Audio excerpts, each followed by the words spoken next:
How to remove Android restrictions in File Manager. Now, first things first, let's go ahead and check if we can view File Manager on our Android phone. So go to File Manager, Android, Data. So as what you can see, we cannot access this folder without using your computer or laptop.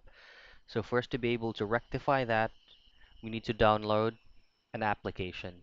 Go to your Play Store and search for X X dash Explore File Manager.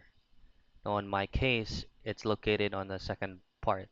So let's have to install it. Let's install it first. Now once installation is done, we'll just have to allow all file access on that application so we can use it without any problems. There. So let's try and go to internal shared storage, Android, data. So as what you can see, we can access those files right now. So that is how you remove Android restrictions in File Manager.